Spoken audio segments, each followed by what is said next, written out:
Videos हम लोग बना रहे थे, लेकिन कोई पाँव नहीं फिसला, कोई ग्लेशियर्स वगैरह वहाँ पर नहीं थे। तो पहले मेरा बेटा मेरी आंखों के सामने उसकी शहादत हुई, मैंने खुद देखा। बहनोई है, वो उस वक्त मेरी वीडियो बना रहा था, मेरी और मेरी मिसेस की।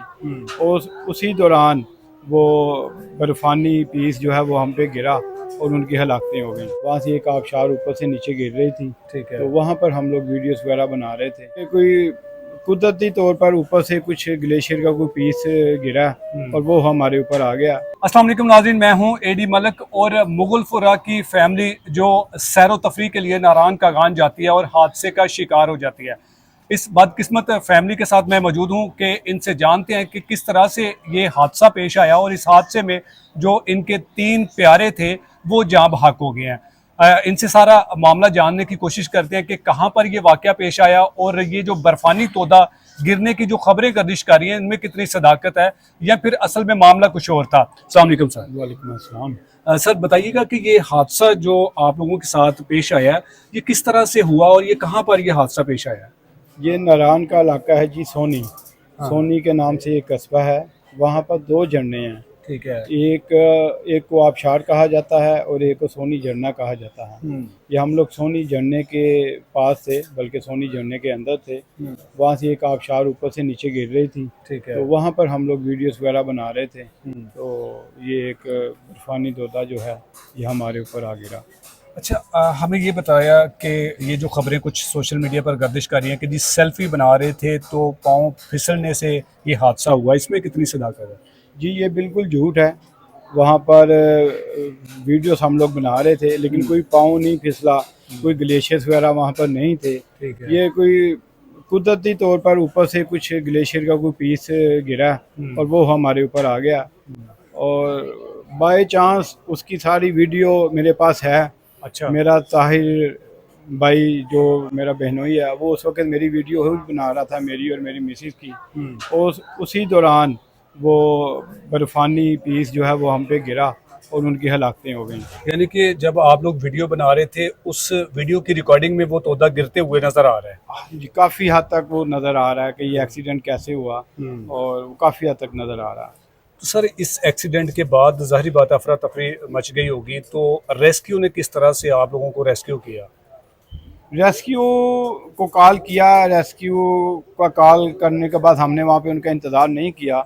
हम नारान की तरफ मूव करके और मूव करते हुए हमें दरमियान में रास्ते में रेस्क्यू टीमें मिल गई, जहाँ से उन्होंने हमें रेस्क्यू किया और हॉस्पिटल पहुँचाया। यानी कि तोदे के तले जो दबे हुए आपके अफराद थे उनको आप लोगों ने अपनी मदद आपके तहत निकाला? जी ऐसे ही है, वहाँ पर हमने खुद ही उनको रेस्क्यू किया।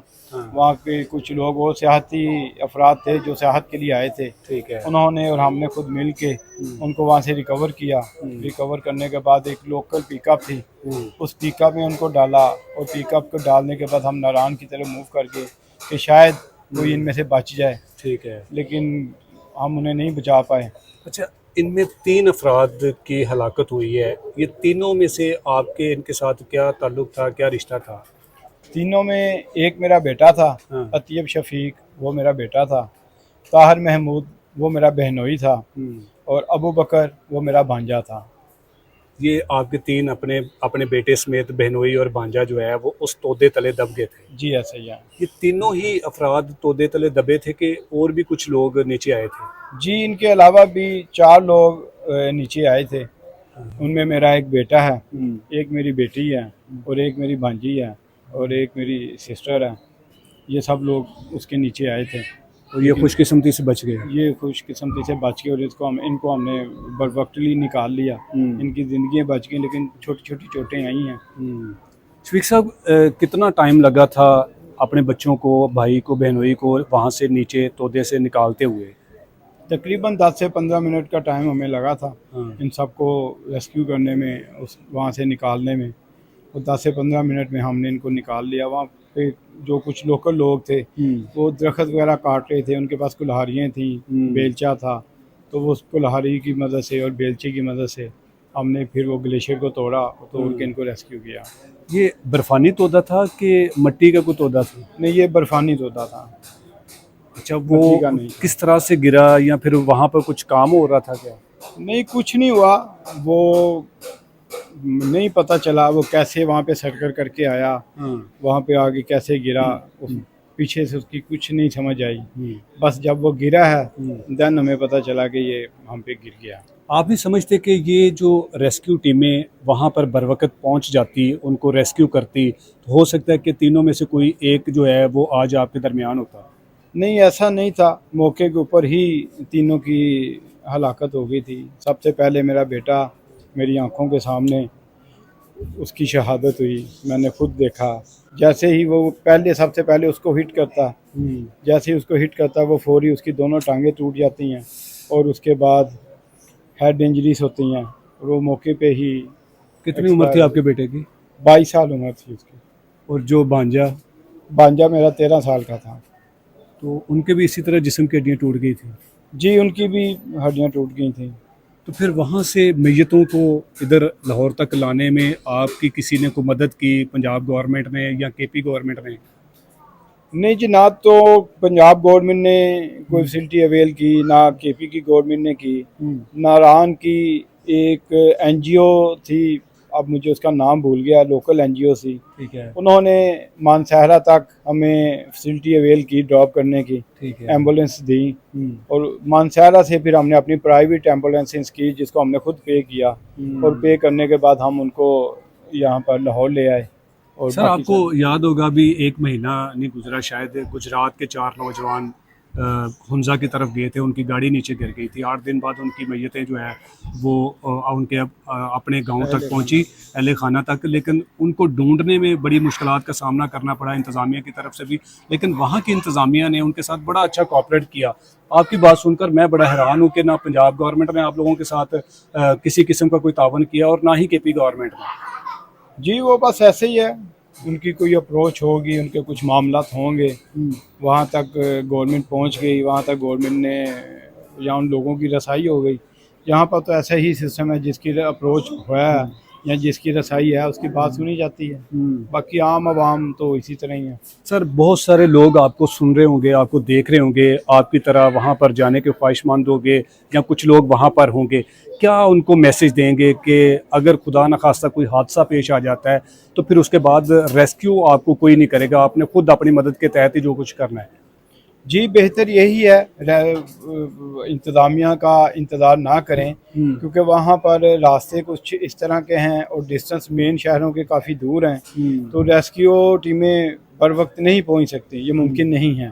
तो कोशिश यही करें, जो भी सोर्सेज आपके पास हैं उन सोर्सेज को आप इस्तेमाल करें और अपनी मदद आपके तहत अपने प्यारों की अगर जान बचा सकते हैं तो बचा लें। सर दोनों जो हमारे सूबा केपी के और पंजाब, क्योंकि सियाती मकामात से हम रेवेन्यू तो बहुत अच्छा इकट्ठा करते हैं, लेकिन जो सहूलियात दी जाती हैं आप जैसे जो सयाह जाते हैं सैर व तफरीह के लिए, वो ना होने के बराबर हैं। आप दोनों गवर्नमेंट को भी कुछ पैगाम देना चाहेंगे कि सहूलियात के लिए भी कुछ इकदाम उठाने चाहिए? रिक्वेस्ट है जी गवर्नमेंट से, बहरहाल गवर्नमेंट से उम्मीद कोई नहीं है, तो रेवेन्यू जितना वो इकट्ठा करते हैं, जितना टैक्स जनरेट करते हैं, वो आपको भी पता है, हमें भी पता है कि वो किधर लगता है, और आवाम का टैक्स आवाम पे नहीं लगता, वो जिन सोर्सेज को लगता है वो आपको भी पता ही है। बिल्कुल ऐसे ही है। तो ऐसा नहीं है कि वो जितना रेवेन्यू इकट्ठा हो वहाँ पे रोड के टैक्सीज हैं, बाकी टैक्सीज हैं, रोड आप देख लें वहाँ पे आप ट्रैवल नहीं कर सकते, वहाँ पे इजारादारी है लोकल पर्सनस की कि आपने अपनी गाड़ियाँ वहाँ पे पार्क करनी है, वहाँ से फिर मज़ीद जीप्स लेनी है और जीप्स लेके आगे जाना है, और रोड बराए नाम है ना होने के बराबर है। तो लेकिन हम लोग बेहतर तो ये है जो हमारे मुल्क के हालात हो गए हैं, हमें यहाँ पे ज़िंदगी गुजारने के लिए, इंटरटेन करने के लिए कोई हकूक़ नहीं है, तो ना इस्तेमाल करें, ये हकूक़ समझ लें हमारे लिए नहीं है, तो इन हकूक़ को इस्तेमाल ना करें। तो जो सोशल मीडिया पर कुछ खबरें इस तरह की गर्दिश कर रही हैं जिससे शायद आपकी भी दिल आज़ारी हुई होगी, वो क्यों इस तरह की खबरें गर्दिश हो रही हैं? वो मुख्तलिफ चैनल्स हैं जो अपनी रेटिंग को बढ़ाना चाहते हैं। मैंने देखी है कि एक बहुत बड़ा ग्लेशियर है, मैंने पाकिस्तान में इतना बड़ा ग्लेशियर ऑन रोड नहीं देखा, और वो पता नहीं कौन सी फैमिली है वो वहाँ पर घूम रही है, और उन्होंने वो हमारे साथ अटैच करके लगा दिया कि यहाँ पर ये सेल्फियाँ ले रहे थे, और सेल्फियाँ लेते हुए ये अपना जो ग्लेशियर है वो बैठ गया। ऐसा कुछ नहीं है, कोई ग्लेशियर नहीं बैठा, कुछ नहीं हुआ, ये एक दोदा था, वो वहाँ से गिरा और हमारे ऊपर आके कुदरती हादसा हुआ है। कुदरती हादसा हुआ है। कुछ कहना चाहेंगे लोगों को, देखने वालों को? अपील कर सकते हैं, अपनी जान बचाएं, अपने प्यारों की जान बचाएं, जितना महफूज सफ़र कर सकते हैं वो सफ़र करें। बाकी वहाँ पर अगर कोई मिसहैप होता है तो आप बेजारो मददगार हैं, आप अपने शहर से, अपने लोगों से, तमाम मामला से दूर हैं। तो ऐसे में वो जो छोटी सी भी आपको कोई फैसिलिटी अवेल होती है तो आपको लगता है कि मेरे ऊपर बहुत बड़ा एहसान किया जा रहा है, लेकिन हमें नहीं पता कि हम जो कुछ पे कर रहे हैं इसमें हमारे हकूक़ क्या हैं और हमें मिलना क्या चाहिए। आवाम से गुजारिश है कि अपने हकूक़ को जानें, अपने हकूक़ का तहफ़्फ़ुज़ करें और इस गवर्नमेंट से डिमांड करें कि आप जो हमसे ले रहे हैं उसके रिटर्न में हमें आउटपुट दें। इतने बड़े हादसे के बाद आपकी पंजाब की गवर्नमेंट में किसी के साथ, आपका किसी के साथ रब्ता हुआ या आपके पास कोई आया हो? नहीं जी, किसी ने कोई टेली कॉन्टैक्ट नहीं किया, कुछ नहीं है। आना तो बहुत दूर की बात है, किसी ने ताज़ियत के लिए कोई फ़ोन नहीं किया। हमारी गवर्नमेंट को पता ही नहीं है, उनको पता भी नहीं होगा ये कोई मिसहैप हुआ, ये कोई एक्सीडेंट हुआ। उनके लिए तो ये छोटी छोटी सी इंसान, उनके लिए कोई चीज़ नहीं है, कोई वैल्यू नहीं है। डॉलर्स कुछ होते या कुछ और, कोई वीआईपी फैमिलीज होती तो उनके मामला कुछ और होते हैं। हम लोग आम आवाम हैं, आम आवाम के साथ ऐसे ही होता है। शफीक साहब, आपका बहुत शुक्रिया। अल्लाह ताला आपको सब्र दे, आपके अहले खाना को सब्र दे। ये आपके लिए बहुत बड़ा हादसा था। नाज़रीन, आपने पूरी तफसील के साथ इस वाक़े को सुना कि किस तरह से ये हादसा इनके साथ पेश आया। अब कुछ जो सोशल मीडिया पर इनकी फैमिली को लेकर ख़बरें जो गर्दिश कर रही हैं, उनमें किसी किस्म की कोई सदाकत नहीं है। ये कुदरती हादसा था जो कि इनके साथ पेश आया और इस हादसे में इनके 3 अपने, जो कि इनका एक बेटा, एक भांजा और एक बहनोई इस हादसे में जो है वो जाँ बहक हुए। लेकिन हमारी आला हुकाम से, KPK गवर्नमेंट से और पंजाब गवर्नमेंट से ये मौज़बाना अपील है कि इससे पहले न जाने कितने हादसात हो चुके हैं। अभी 1 महीना पहले 4 नौजवान अपनी ज़िंदगी की बाजी हार गए थे, लेकिन वो भी इसी तरह दर बदर भटकते रहे अपने प्यारों को ढूंढने के लिए। और इसी तरह इन्होंने भी अपने प्यारों को उस तोदे के तले जो दबे हुए थे उनको रेस्क्यू करने के लिए खुद इन्होंने एफर्ट की और उस तोदे तले दबे हुए अपने प्यारों को खुद निकाला और खुद रेस्क्यू किया। अगर ऐसे मुकामात पर रेस्क्यू की टीमें जो है वहाँ पर पॉइंट्स बनाए जाएं तो इस तरह के वाक़यात को भी रोका जा सकता है। और जो इस तरह के जो लोग जाते हैं वहाँ पर सैरो तफरी के लिए, उनकी जो ज़िंदगी है वो भी किसी खतरे से कम नहीं होती। क्योंकि जिस तरह से इन्होंने बताया कि हमने तकरीबन 15 से 20 किलोमीटर जब नारायण की तरफ जा रहे थे तो तब जाकर हमें कुछ एम्बुलेंसेस मिली, लेकिन वो भी ना होने के बराबर है। और सबसे बड़ा अफसोस का मुकाम ये है कि पंजाब हुकूमत और शहर लाहौर की ये फैमिली थी जो गर्मियों में जो है वो मौसम को एंजॉय करने के लिए गई थी, लेकिन इनके साथ इतना बड़ा हादसा पेश आ गया। और इस गवर्नमेंट की बेइज्जती है कि किसी ने भी इनके साथ किसी किस्म की कोई ताज़ियत, ना कोई हुकूमती लेवल पर किसी किस्म का कोई नोटिस लिया हो कि इनके प्यारों की मैयतें वहाँ से यहाँ तक लाने के लिए कुछ इनकी हेल्प की जाए।